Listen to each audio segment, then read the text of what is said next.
when age fell upon the world and wonder went out of the minds of men,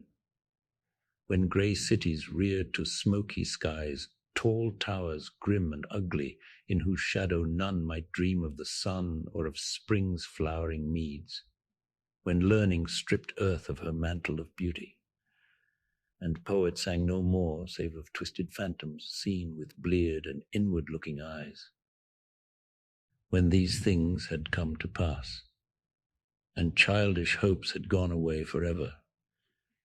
there was a man who travelled out of life on a quest into the spaces whither the world's dreams had fled. Of the name and abode of this man but little is written, for they were of the waking world only. Yet it is said that both were obscure.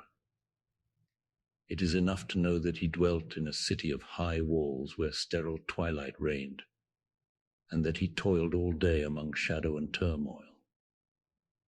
coming home at evening to a room whose one window opened not on the fields and groves, but on a dim court where other windows stared in dull despair. From that casement one might see only walls and windows, except sometimes when one leaned far out and peered aloft at the small stars that passed. And because mere walls and windows must soon drive to madness a man who dreams and reads much,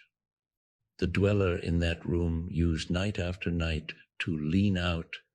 and peer aloft to glimpse some fragment of things beyond the waking world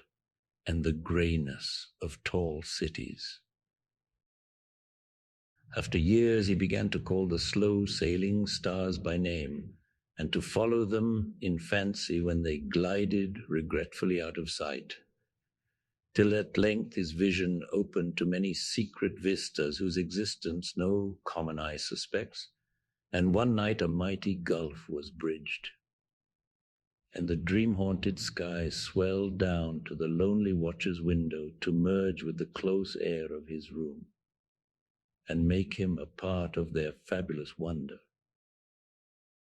There came to that room wild streams of violet midnight glittering with dust of gold,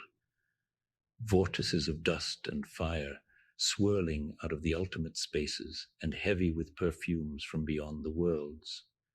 Opiate oceans poured there, litten by suns that the eye may never behold,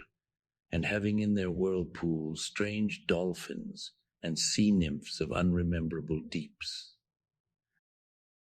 Noiseless infinity eddied around the dreamer and wafted him away without even touching the body that leaned stiffly from the lonely window. And for days not counted in men's calendars, the tides of far spheres bear him gently to join the dreams for which he longed, the dreams that men have lost, and in the course of many cycles they tenderly left him sleeping on a green sunrise shore, a green shore fragrant with lotus blossoms and starred by red camelots.